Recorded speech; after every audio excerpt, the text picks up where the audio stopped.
Good morning. Good morning. Cheers. Oh, I can't wait to talk about this. Yes.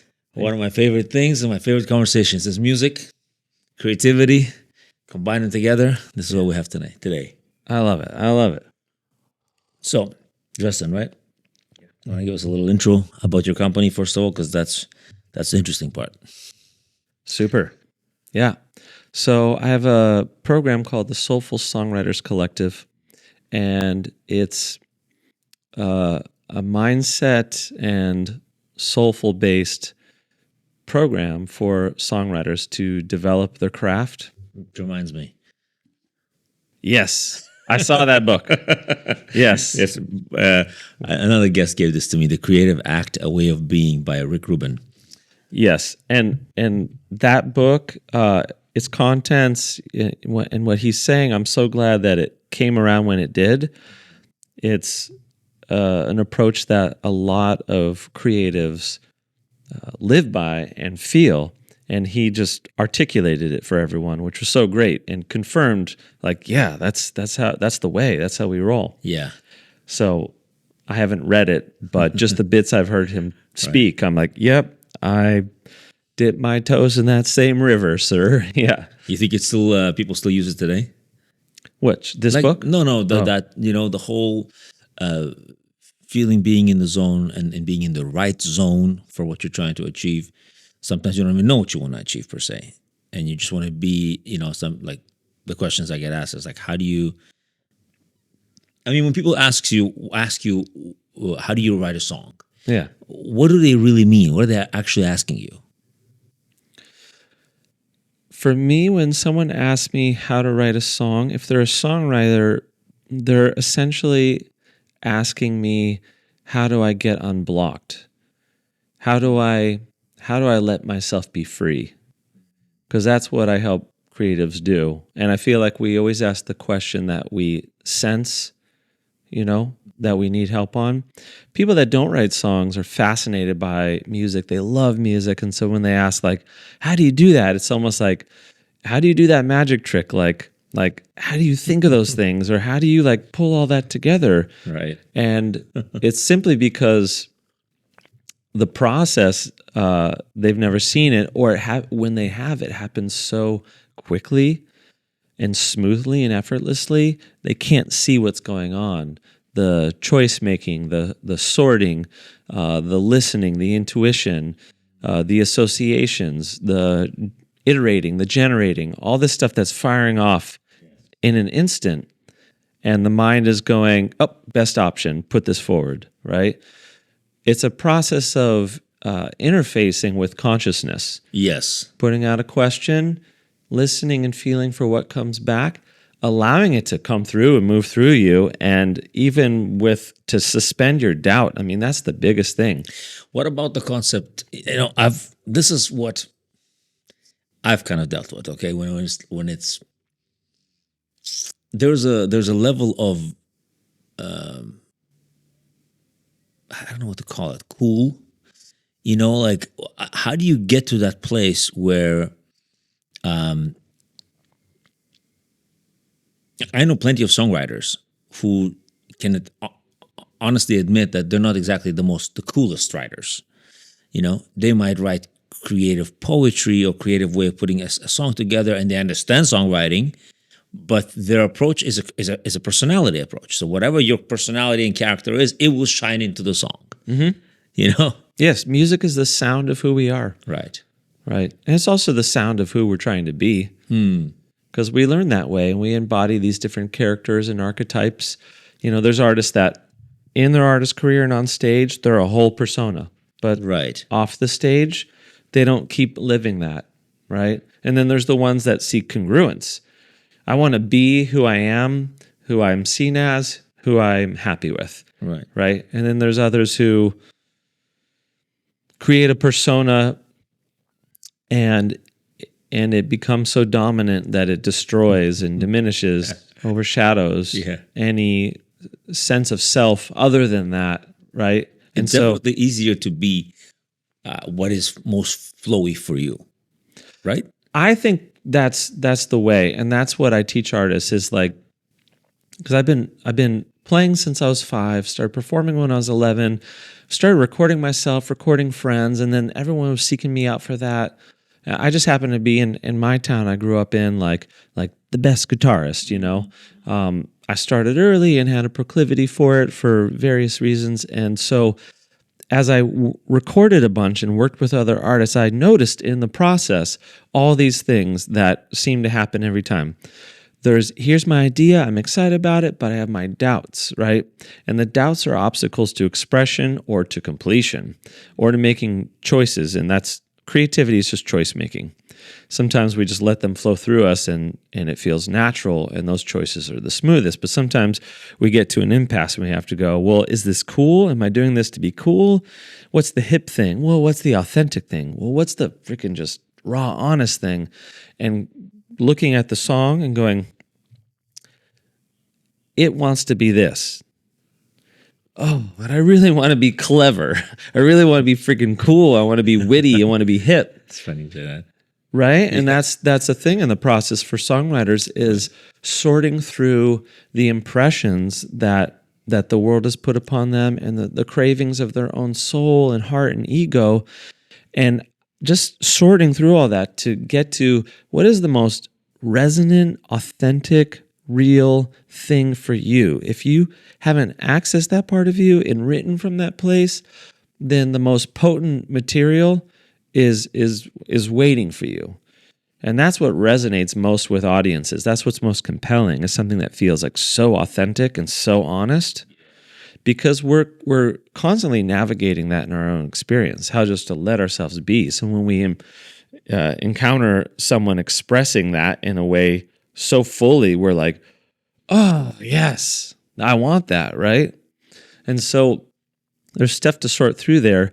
I mean, cool, I think, is a natural byproduct, like happiness, of the choices you make.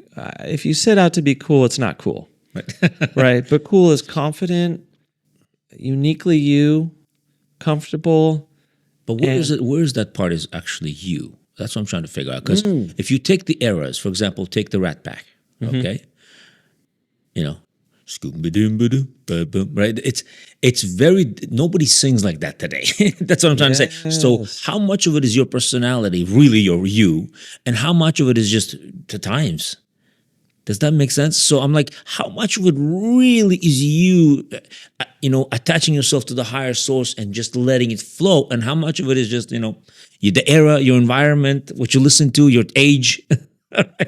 It's a combination. And, often, people are ahead of their time, or, we talk about in music, the right song at the right time. Right. And there's songs that many artists wrote long ago, and it didn't break at that time. It wasn't its time. But then years later it did. Yeah. Yeah. Like Hallelujah. Right? Yeah. Yeah. Or even no no no no no no no no da da da da da da da da da. Sounds familiar, right? Yes. Yeah, that was that one, like Let Her Go or whatever. So the point is that there's the right time for the right song. And can you plan that? Can you manufacture that? No. You can just be working, be consistent, be authentic, and be open.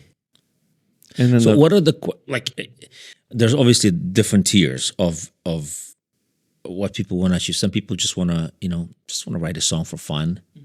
They have a day job or whatever. But that's their dream. They would have to write an album, right? Others are like the artists. They tour, So would you say, let's say they come and hire you, how would you approach each individual? Is it different?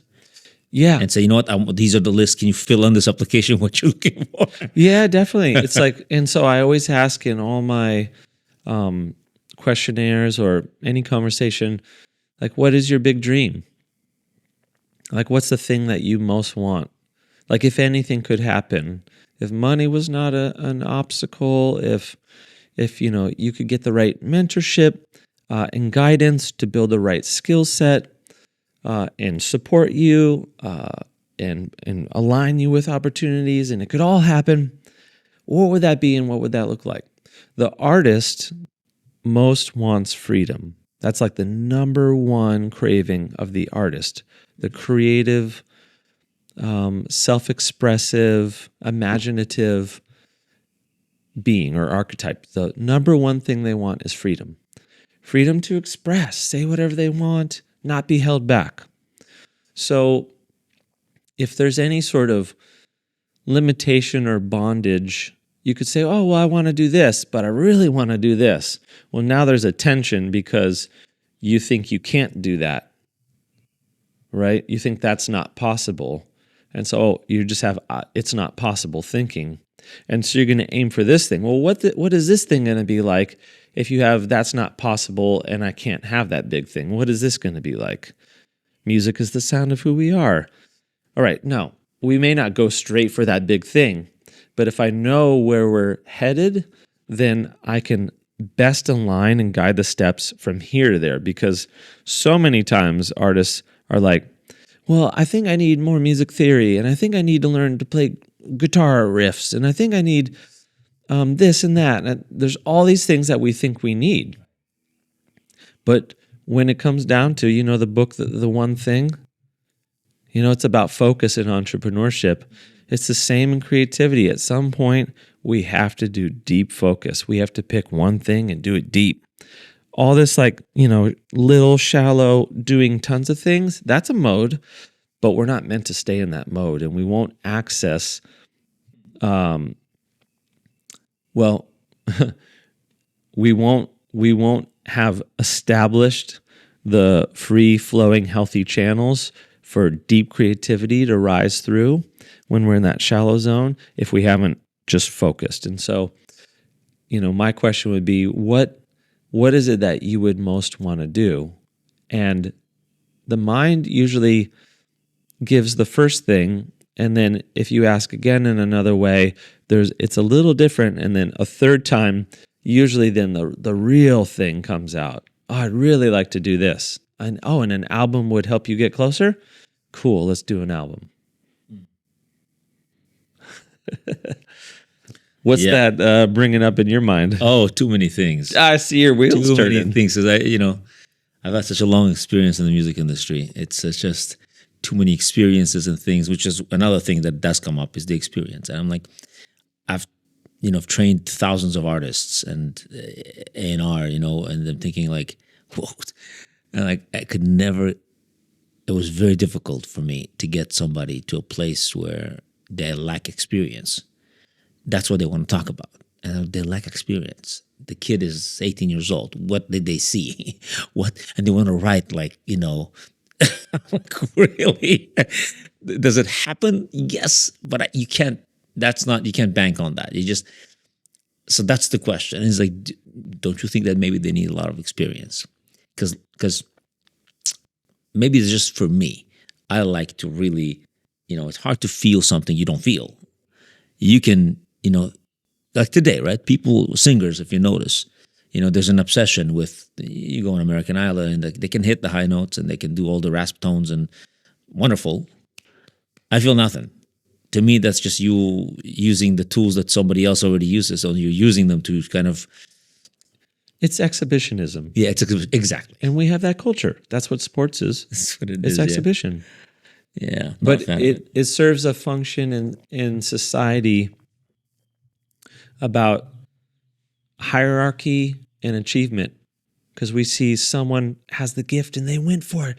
Oh, it's like the glory thing. Or someone is like the top sports person. They made it through high school, college, all this, and they made it.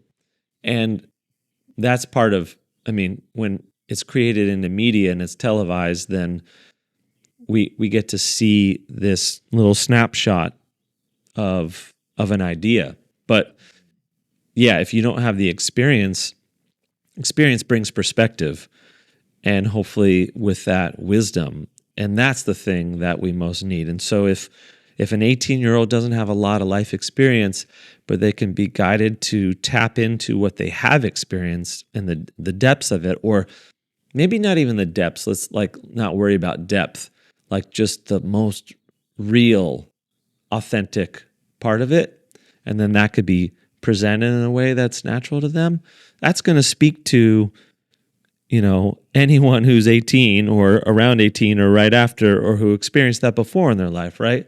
But can they get themselves there to what's the most natural way to articulate this thing that I've realized about life and myself and relationships, or things? And can I get myself there? Maybe.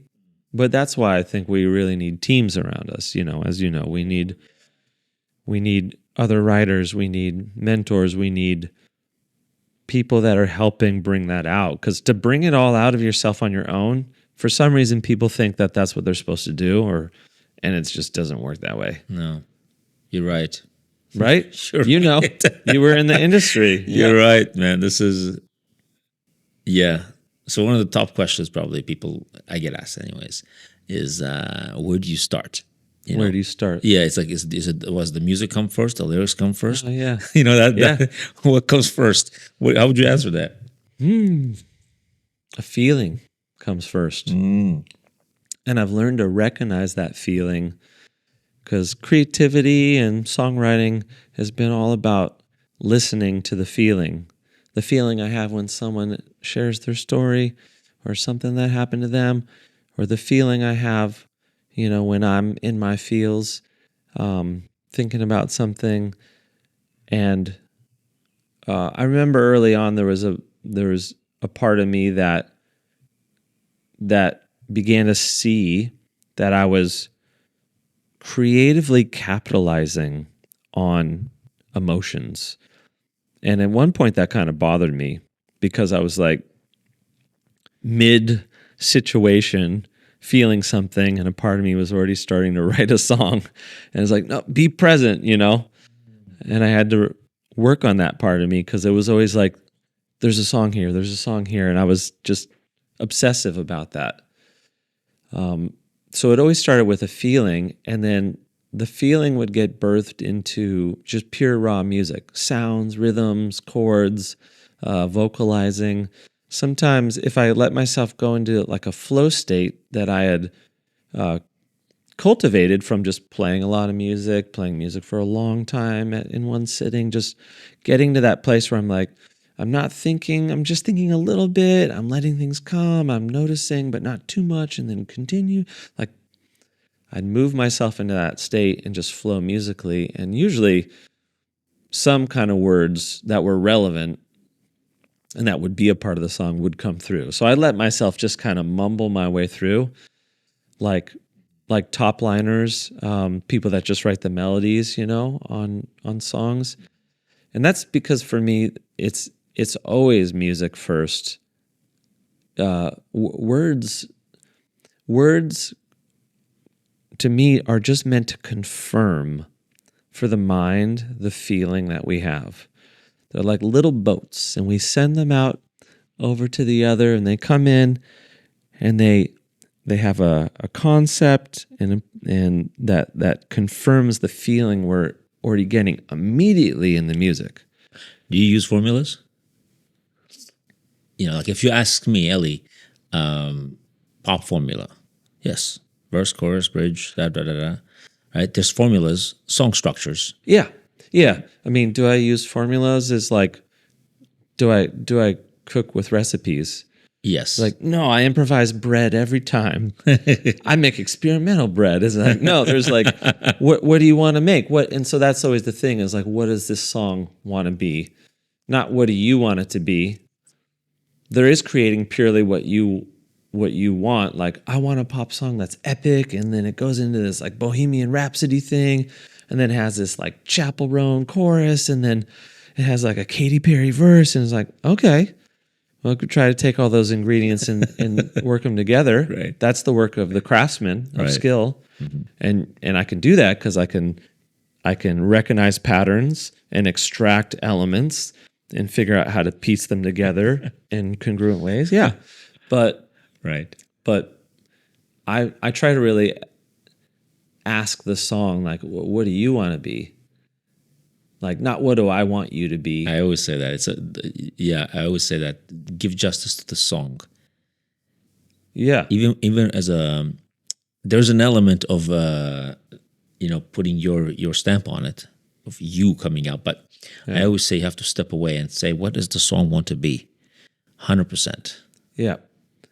And trust it. It's like, Yeah. where do songs come from? I mean, we have at this point in the individual and collective experience of consciousness, we're situated in these very particular angles, and it's been shaped by so many things, education, religion, culture.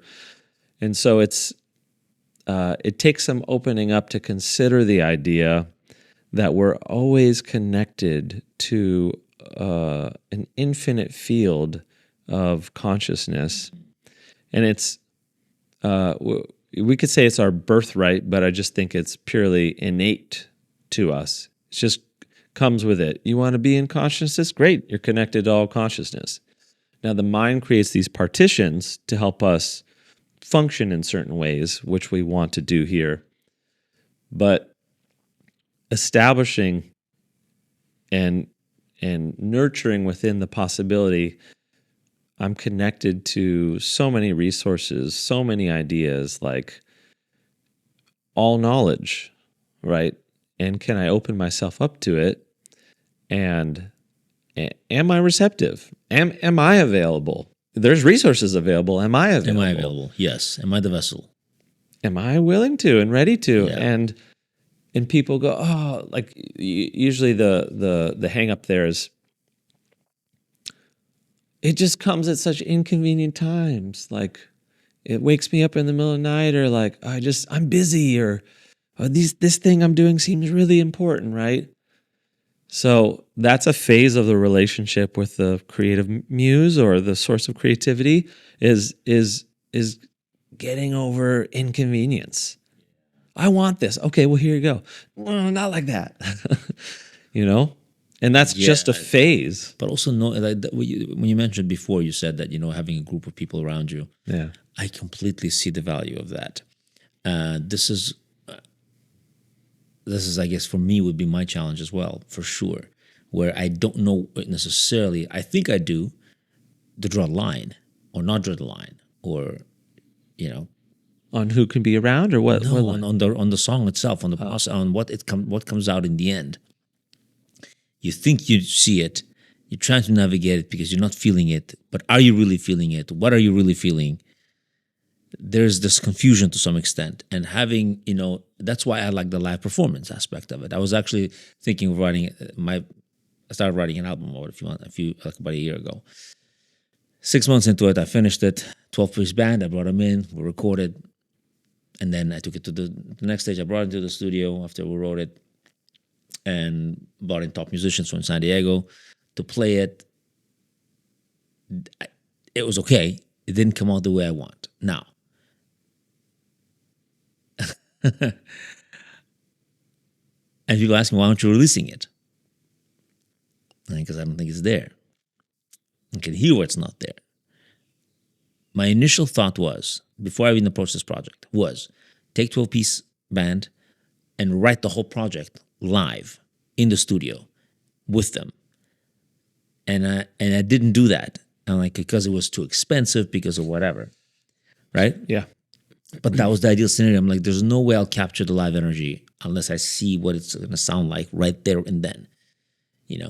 Because I don't know. But people still do it. They sit down with the guitar, write the song, and then take it to whatever, and the next stage and the next stage. They still do it. Mm-hmm. But you were really craving that. I felt like I've been doing that my whole life.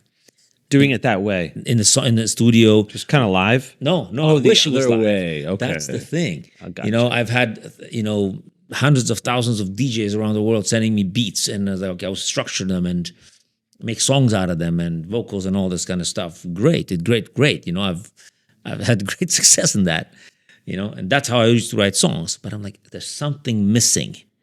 There's something missing. And I keep saying that there's something missing. It has to be a live thing where I'm capturing that moment. And I wish that just the cameras and the audio just kept rolling as we go along so we can capture that. So I can review it back and see yes or no. Oh. Can you tell in the moment though? I think I can, but I can't. Oh, so you don't trust yourself. No, absolutely not. What do I mean by not trust myself? Like trust your assessment, your evaluation, your judgment. Yes, Like that was yes. cool, but is it there yet? And it often comes down to So this is the thing. That's why I okay, said yeah. this is why I said about character, right? Yeah. So for me, I've stepped out of the music business industry for the past, I don't know, 6, 7 years Yeah. since I got married. Yeah. Not doing anything, not touring, nothing. And I'm gonna ground myself because I felt like I was just not. I wasn't in the right space. Yeah. I needed grounding. So I went into complete. Okay, I'm gonna buy properties. I'm gonna do remodels. I'm gonna, well, not remodel but for myself. Just do Yeah. landscape. Just be grounded completely. Yeah. Children, family. This I needed to ground. Yeah. Okay, I need complete. Remove that person entirely. Just not. And I'm seeing that. I'm seeing it clearly. My songwriter has improved. Everything's improved. It's more real. It's more authentic. 'Cause I'm not living in the clouds of the industry. You know. Yeah. Counterbalance. Right. Right. And so I just don't know how do you get there? So the question comes back to again is that zone. How do you know the true authenticity of that thing? For example, if we take the song I Will Always Love You by Dolly Parton. Okay. When was the hit born? With Dolly Parton or with Whitney Houston? On the world consciousness level, it was born with Whitney Houston. Yeah. So you can't take away that what she did and what that group did for that song. They took it to a wider consciousness. The Yeah. whole world sees it now. Yeah. With Dolly Parton, a few country singers knew it. Yeah. The country fans. Yeah. So that is the challenge with, I find that, for example, at the different levels. Like for myself, yes, can people listen to it, the average individual, or say, hey, this is nice. Yeah. But can it be a world boom? yeah. That's the question. That's the third one then. Right song, right time, right artist. Right. I see. Because a lot of these hits, things like Willie Nelson wrote that, Patsy Cline made Right. crazy famous, or, the time and the voice of it. It's like, are there any new ideas under the sun? No.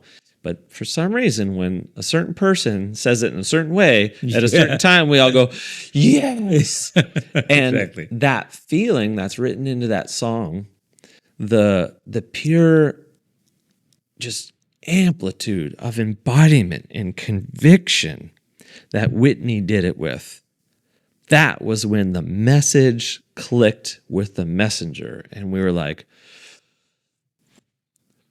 that, yes. Right? Yeah. But before that, it was like, that's a Exactly. sweet sentiment. Yeah. Because Dolly was sweet about it. She was tender. Right? So was it authentic? Yeah, it was authentic for Dolly. I don't doubt it. Was the way Whitney did it authentic for her? Yeah. And was it more authentic? Was it really the authenticity? I just think it was the conviction. Deep conviction. And it also had an image associated with it and a story, which I think is huge. If I'm remembering it correctly, because I was young then, that version came out with The Bodyguard, Yeah. right? Right. So we had this vision.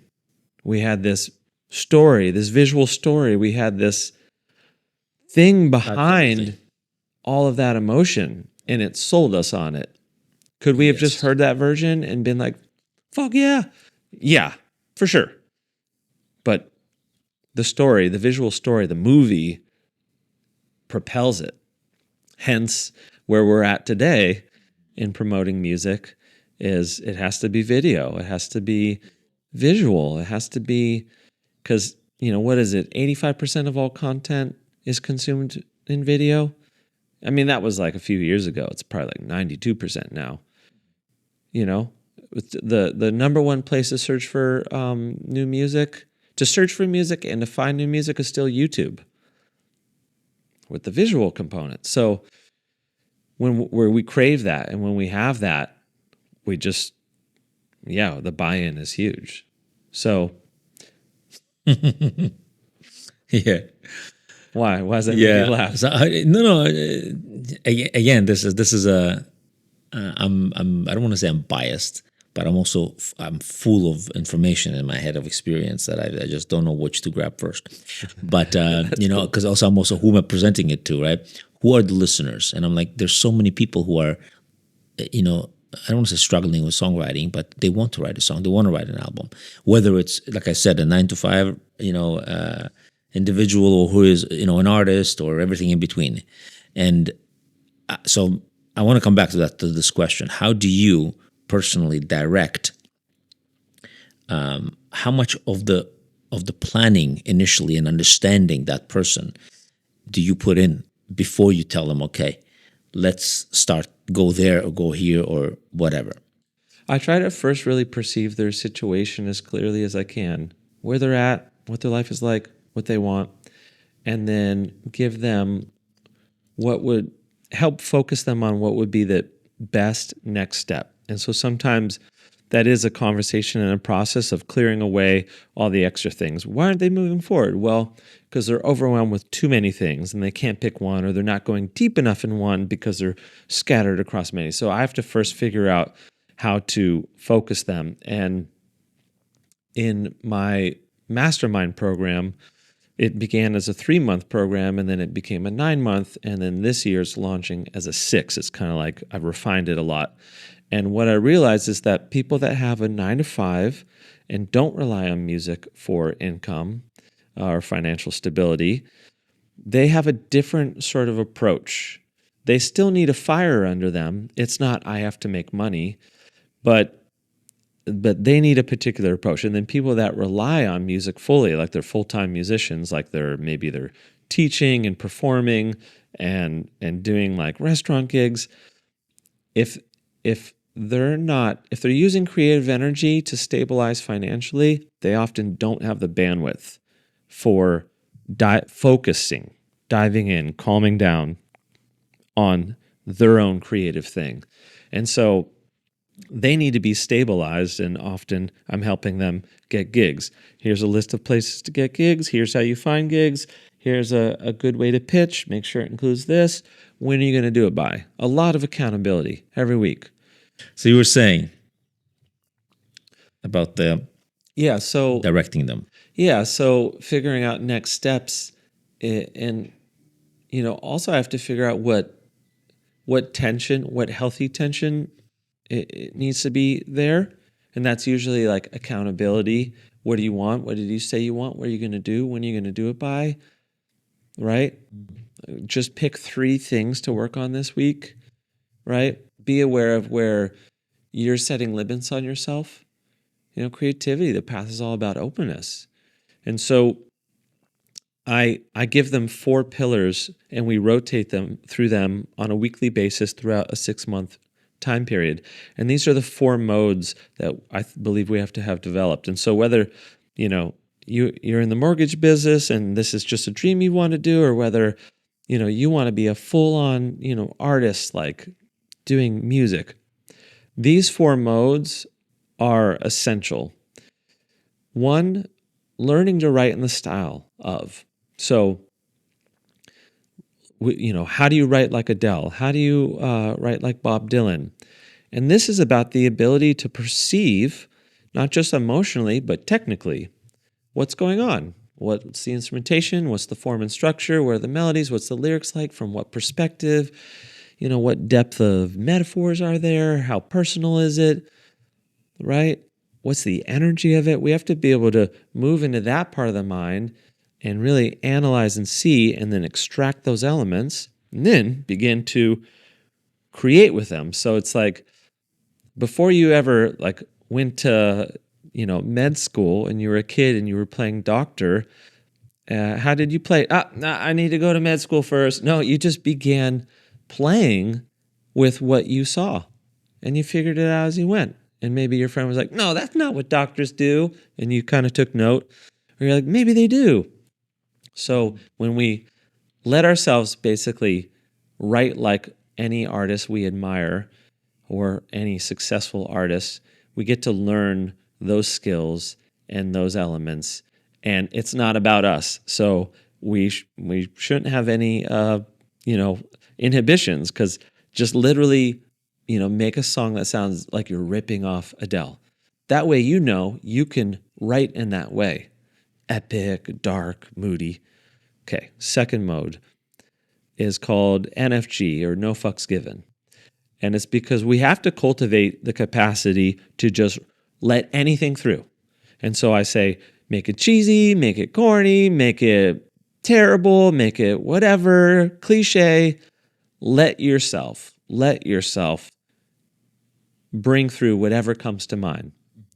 And we actually go write a bad song, an intentional bad song, because it hones the ability to perceive with skill, right? And then just lets us flow.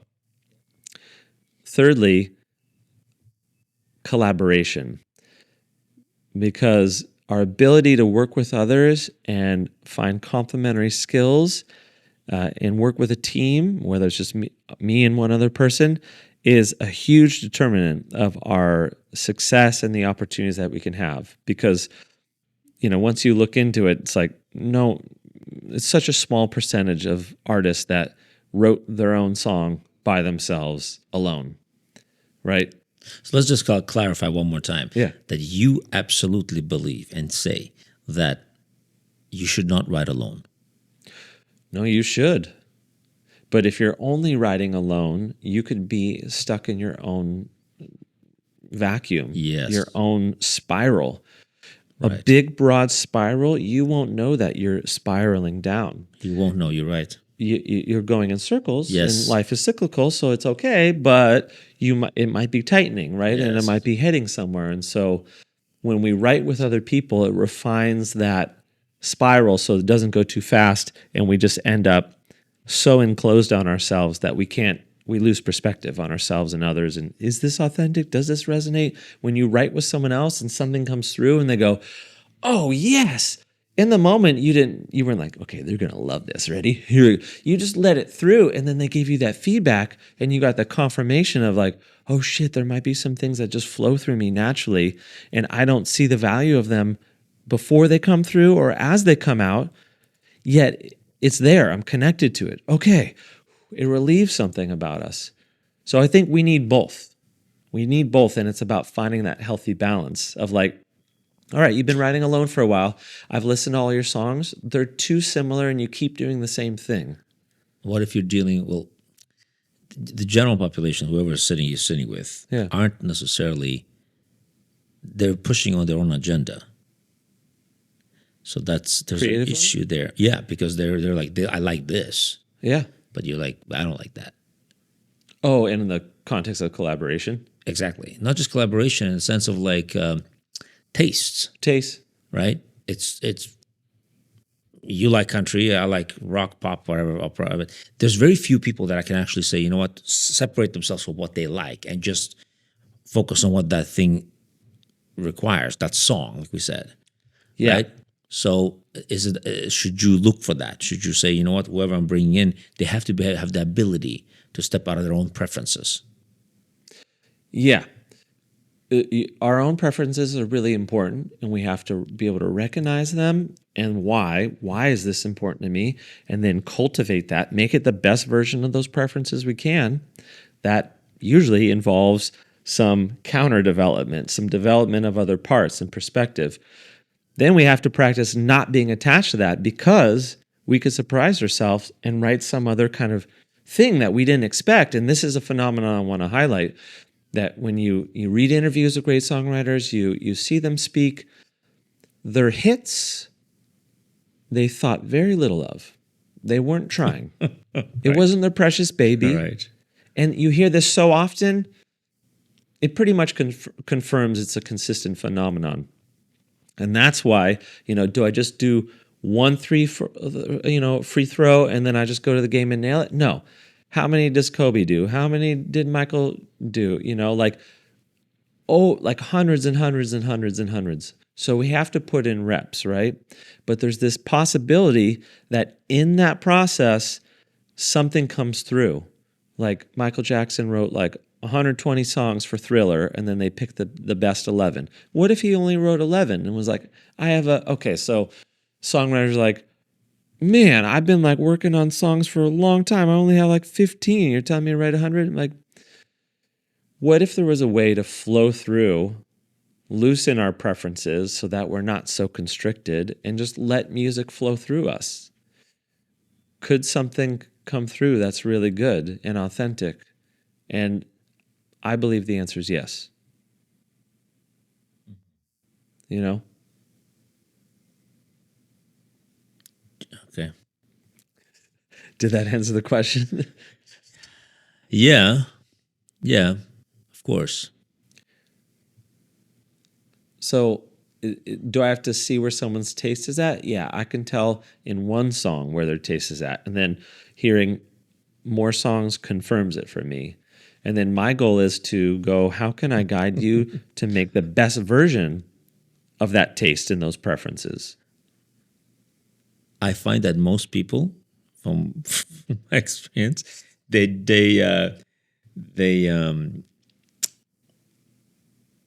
I grew up in an era of sound development, artist development. Doesn't exist today. So I find people coming in and saying, "What do you mean by finding my sound?" I'm like, "You don't know what that is yet." So, Yeah. and that's the issue for me. It's like when I'm hearing somebody, most of them are either trying to mimic a generation. Yeah. Right today, it's all whining and just kind of like a lispy, almost kind of It's sound. like a lazy mouth. Yes. And it harkens back to jazz crooners, where you're just kind of relaxed, right? Or Billie Holiday, like it's the sound of how you hold words in your mouth, Right. and we love that because it's intimate, and you can only hear that at proximity, Mm-hmm. And these things go through cycles, and yeah. So I hear you, and it's frustrating because then you hear people just doing it. You're like, well, that's a cool trick, but that's like, is that really authentically you? Is that really your sound, your instrument? Yes. I was telling, I had an artist here that we were working on his song, and I was saying that when a client or an artist would come to my studio, I don't need to speak to them to know where they're at.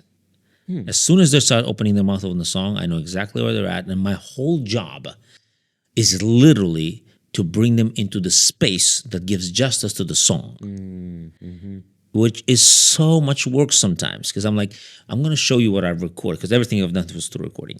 I'll play them the recording. I'm like, what are you hearing? They're like, oh, da da da. I'm like, do you hear that it sounds tired, or it sounds like this, like this, like this? Oh, I'm like, yeah, you're right. Right? So that would be the majority of the work. Learning to look in the mirror. As soon as we can perceive what's coming back to us. How do you tackle that? A person who wants to get into building their own sound, Yeah. they don't want to sound like Adele. They don't want to sound like anybody else. But again, like I said, they don't really have that life experience. In today's generation, we're not living in World War II, right? Where people went through things. So they can really, like, wow, deep stuff. You know what I mean? Yeah, What deep stuff do they have today? I mean, and I'm trying to understand, like, how are they going to write about stuff that they don't, like, I went to Starbucks and didn't have my coffee? Like, what are you going to write about? And how do you capture that depth? You know what I mean? And that's what I'm trying, the challenge is for me. It's like, how do you, I feel like I for myself can do that. I just don't know how to get others to do that. And I have a theory, and the theory is through pain. I'm like, go dig 50 holes, see how you feel. See what Blisters, comes up. all this stuff, yeah. And that I'm like, okay, that I can capitalize on that.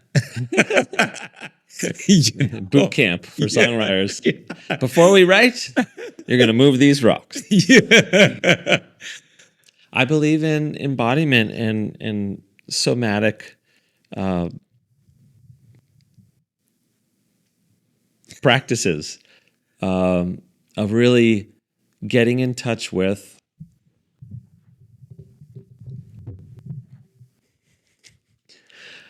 I believe in getting in touch with, the stories that are in our bodies, the stories that are within us, and we expect ourselves to be at such a level of mastery of mind that we can just go in, see it, extract it, and be like, got it. But to really open ourselves up to certain places, we do have to feel things.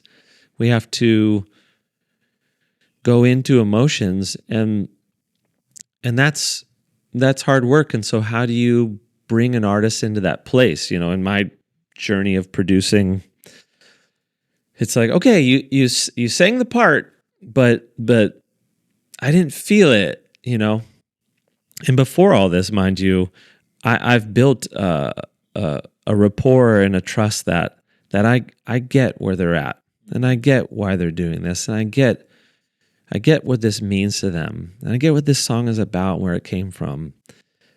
And so that way, when we're going to, record the vocal, I can help them tap into that place. And I've noticed through experience that if I make too much effort there, it takes them out of it. So there's a sweet spot, right, to how you guide someone there, because you can be like, no, look at this, and talk, and then they're like, and then they're just fried. So it's like, what is that? It's just like songwriting. It's like, what's that one line I can say that'll activate them into that space, right? So that they sing from a place that's authentic and right? So how do you find your sound?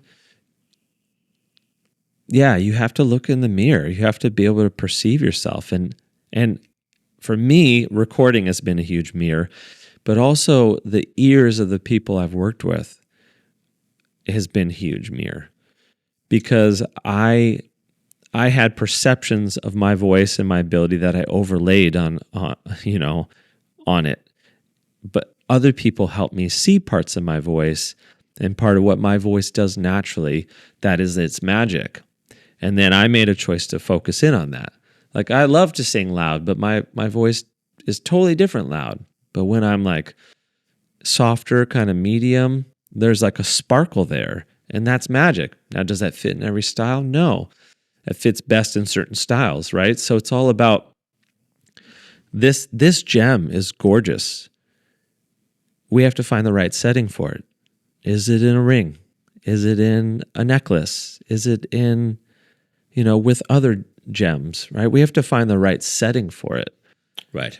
Yeah, the raw talents, the raw beauty's there. I see it, right? But how does this voice best want to be presented? And so I try to go through that journey with artists. They come in with one idea, and I go, yeah, but your lyrics are about being confident right there. So instead of singing loud, what if you like laid back a little bit, right? And sometimes we've got to go through a little bit of acting. Let's do a little exercise. Okay. Just to show kind of like how you would guide, or how would you do, what would you try to extract before you make the decision of direction. Yeah. So I am your client. I come to you. Okay, what do you ask me? What do you want to know? And I just want to know your thought process and how you get to the end, to direct.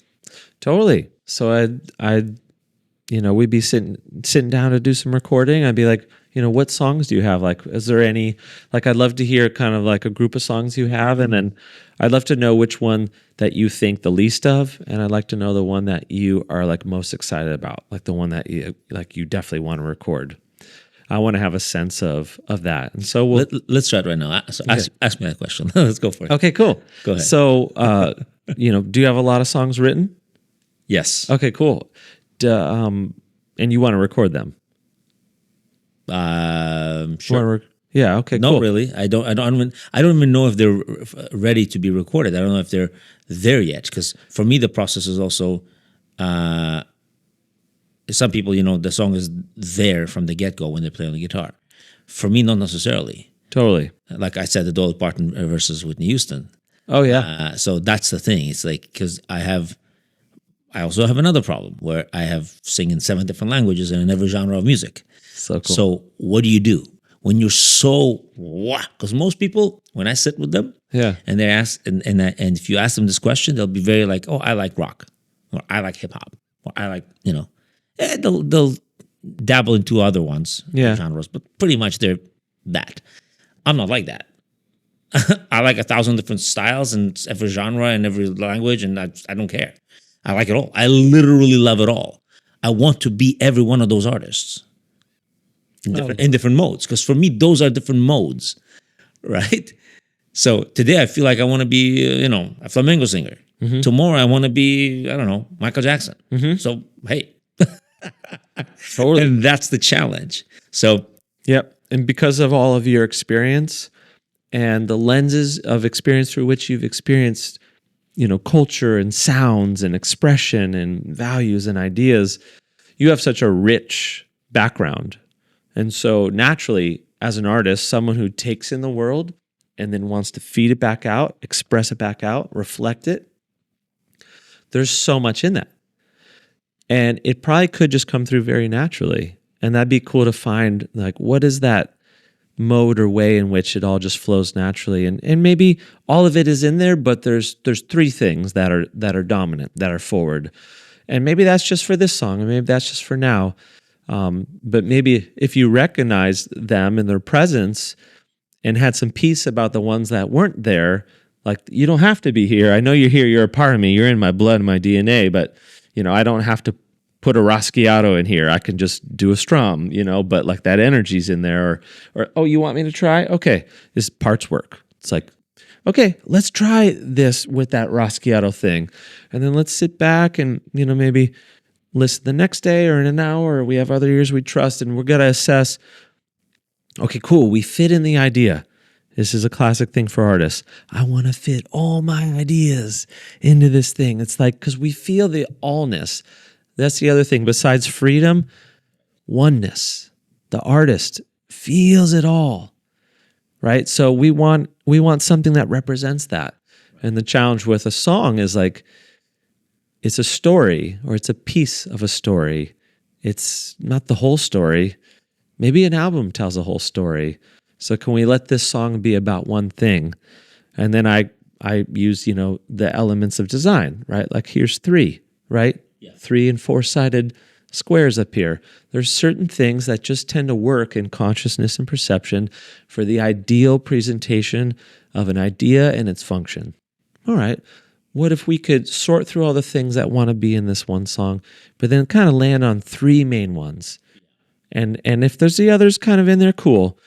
Right? Because if there's too much going on, the perception of the listener will get drawn all over the place. Is that what you want? Do you want them to move through it all, or do you want them to really receive the emotion of your story? Okay, if it's the emotion of your story, let's make sure all the elements serve the delivery of that story.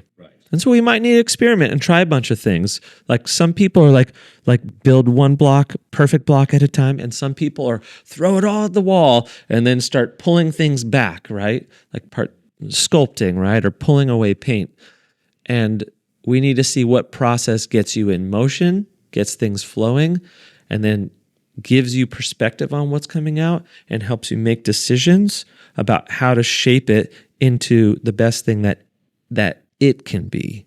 Man, not that all you can do. I'm assuming that you have to be such a you as a person to lead this whole to lead this thing. You have to have such a wide perspective, but also being able to go into that third eye and back and forth kind of thing. It's a very interesting position to be in. Dude, thanks for noticing. You're not wrong. It's a very interesting position to be in consistently.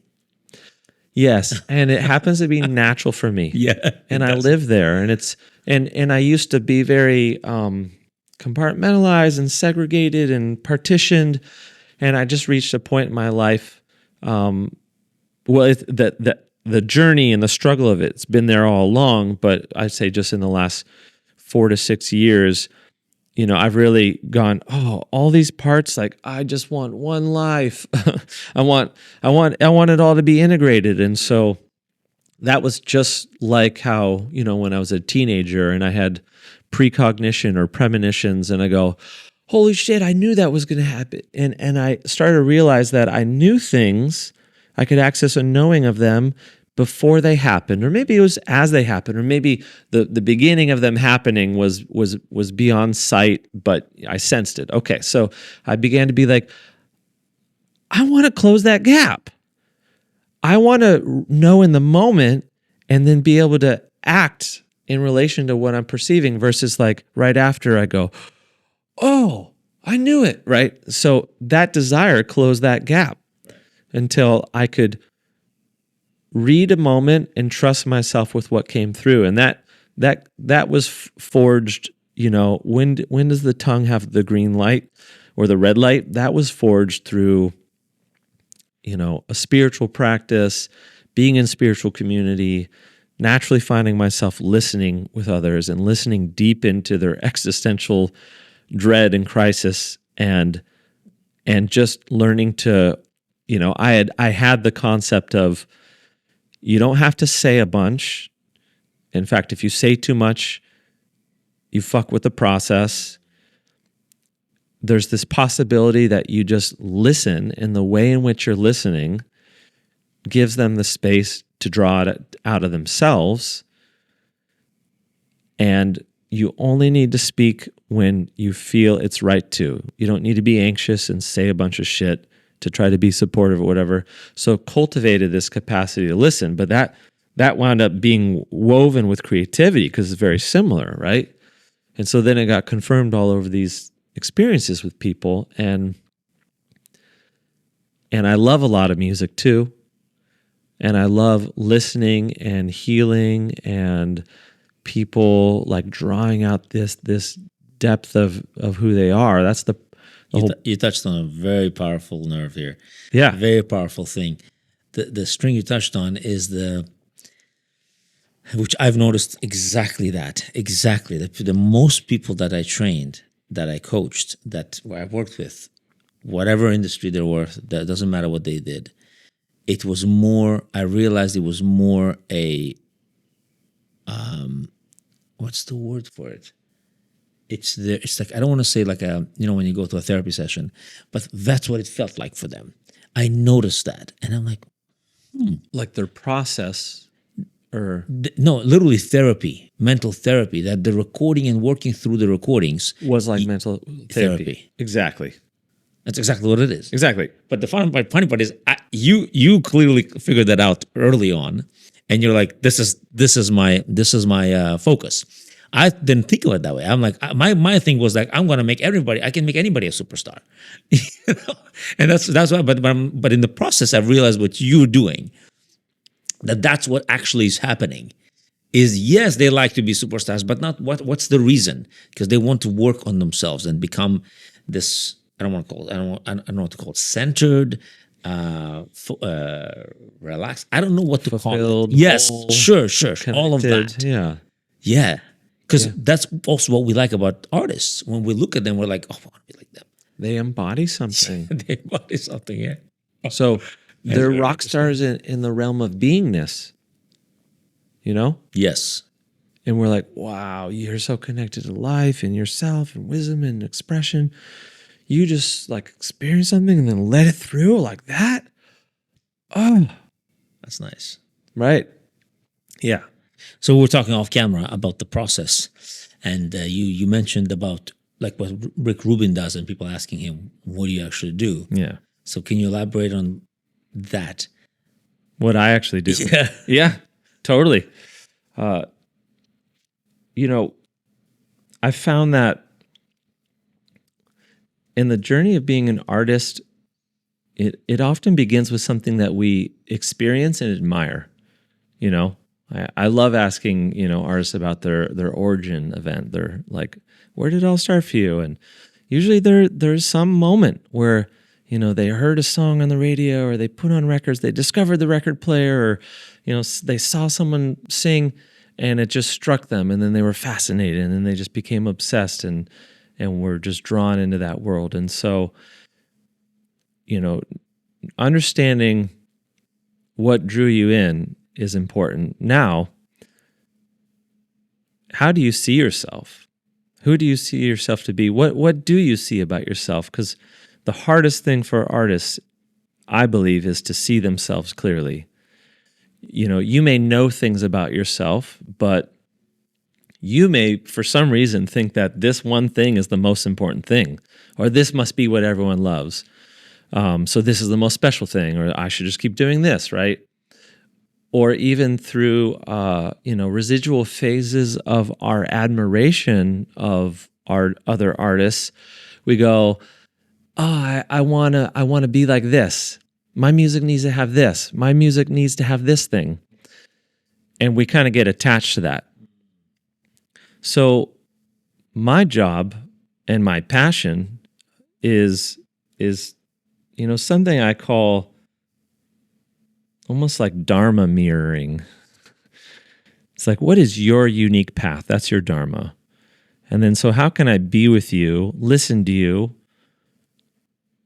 and see you and reflect you in a way where your essential nature, your gifts, your unique gifts, the things you're good at, you can relax around those and embrace them and choose them and not keep trying to be something else, right? Just purely be you. It doesn't mean you can't keep learning or expanding or trying things, exploring, do that. But we have to see what our key gifts are so that we can lean into those and put those forward. And if we're resisting it or we have some resentment around those things, oh, people always say I sound operatic. Oh, no, I'm not. I'm so much more than that. Right? Right. There's something there to resolve where we reclaim that part of ourselves on our terms, and we embrace it and go, okay, this is something I'm really good at, and people see it and they love it. Can I learn to love it too? Mm-hmm. And so this process includes, exploring, what do you like? What are your passions? What's all the things you do? What do you love to do? What do people say you're best at? What do you think you suck at? Just taking all this into consideration. And I believe in that exploration, it will reveal itself. It always does. And we'll see it together. You may see part of it and I may see the other part, or I may see the part that's in your blind spot. And I want to, help reflect to you, okay, cool. These are your top 3 strengths and your top 3 tendencies vocally. This is how your instrument of expression. So not just your vocal instrument and your anatomy and unique overtones and formants, but your instrument of expression. What is that vehicle?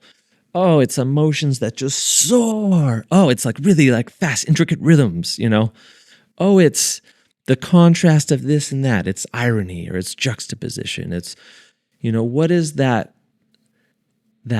mode of expression where you feel most expressed, right? Do you think this philosophy, this practice you're doing, is applicable? Because I see it. I'm looking at it. I'm listening to you, and I'm thinking this is for everybody. This is everybody should take this course. Thank you, man. Right? I truly believe it. I truly believe that. And, because right. I'm maybe like you and I have a lot of interests and I'm all over the place. I'm an artist. I'm a creative. My receptors and my ideas are just going off all the time. I'm in a phase of life where I'm really trying to focus. I'm trying to be open at the same time. But instead of doing a lot of a little of a lot of things, I'm trying to go deep on one and go, what do I know really well? I started writing songs at 5. I'm an award-winning songwriter. What am I really good at? And what's a mode of helping people with this underlying essential thing that you're picking up on that's beyond music? It's just human or it's existential. What is can you explain to people what does an award-winning songwriter mean? Yeah, it means I applied for some contests and competitions. I entered songs, and out of tens of thousands of people worldwide, my song rose to the top and won. So a panel of judges, industry experts, artists, writers, publishers, etc. So you really understand songwriting. I think that means that on some level. Yeah, I think so. People tell me that I make their songs better, that I make Right. their songs what they're meant to be. Right. You know, do I have a lot more to learn? Oh, yeah. Right. Am I the best? No. But I love it and I'm good at it. So I'm trying to focus on that. And the other underlying thing of why for now I'm trying to help songwriters in this way is that the state of the world as I see it, everyone plays their role, plays their part. Some people meant to be teachers, nurses, lawyers, warriors. If you're an artist and you're meant to be here, the best thing you can do is be that, is fully be that. There's a great talk by Howard Zinn, a famous historian, wrote The People's History of the U.S., where he told the actual history of the U.S., not what's taught in the textbooks. And he has a talk called Artists in a Time of War. And not that it's always about war, but he articulated so clearly there that the role of the artist is to reflect humanity to itself, society to itself, is to help it see itself. And because of the nature of art, maybe it's make-believe, it's fiction, nonfiction, it's imagination, it's beyond reality, but connected reality. Because of how that format allows for that range, things can be said and expressed in it that are harder just to say outright as a politician or a teacher. And so if you're an artist, you're called to be an artist, there's a message that you have. There's a unique way of seeing the world in your perspective, and you're here to give that gift. I don't believe we're here by chance. I believe that we're here on purpose, and that purpose is in our soul's essence. Who's that? What's the essence of who you are? Beyond your history, beyond your labels, beyond all that, can you get in touch with that piece? I believe if you can, and you can create from that place, what it does is it puts out into the world an energy of a certain quality that will resonate the awakening of that energy in other people. And we will not survive this world and work things out and figure it out without some measure of that energy alive in people. We need the math, we need the science, we need the technology, we need all those things. It's like one of my best friends and best co-writers, also named Justin, says, he's an amazing songwriter and also an MD. And he says, medicine can save a life, but music makes a life worth living, And so we need that thing. We need that thing to survive as a civilization. So I'm trying to help artists awaken that and start putting out music and energy into the world, vibrations and sounds from that place with that awakened energy. And that's part of the contribution I want to make. That's huge. It's I huge. think it's beneficial for everybody. This is for everyone. And I see that in my path too, is that I'm meant to help people who don't think they're creative but want to be. The work is called creative reclamation. It's natural to be creative. It's natural to have an imagination. And it's natural to want to make things or create things, because through that, we express some part of us, right? So, you're not talking about for financial gain in general. You're saying in general, a person should express and try to be artistic on a daily basis In some way. for that reason. Not necessarily because you're going to make a living out of this, but for the sake of being artistic. wholeness. Because look, I started performing when I was 11 and played a lot, had a great mentor, did classical guitar, gave a recital, did all sorts of performances, and I received a lot of feedback. And two things would always happen. People would say, after they complimented me, and if I continued to listen and receive, I noticed that they had more to say. And they would say one of two things. They'd say, I tried to play music when I was younger, but, someone told me I couldn't, or I was bad, or I gave up. I wish I didn't. They'll like confess it. Or they say, Well, it's either I wanted to and never did, or they say I tried, but then someone shut me down, you know? So it just, hearing that so many times over so many years, I was just like, duh, this is a basic human craving.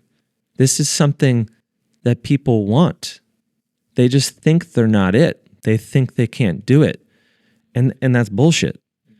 And so I want people to feel their freest and their wholest, because that's how I want to feel. You know? That's a great feeling, of course. Yeah, right?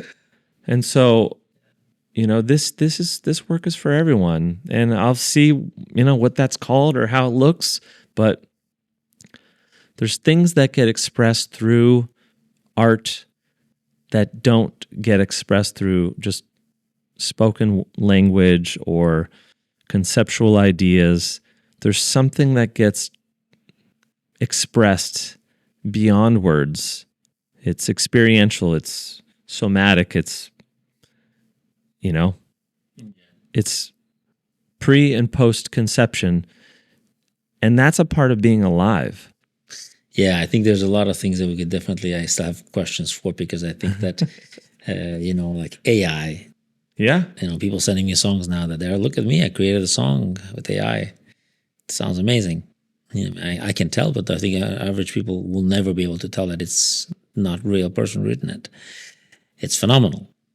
It's, I don't know, where does that come in play with technology that's happening at our doorstep in the next year or two?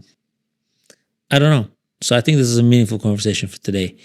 Maybe we'll come back to another podcast and talk about in depth, because there's a lot. There's a lot.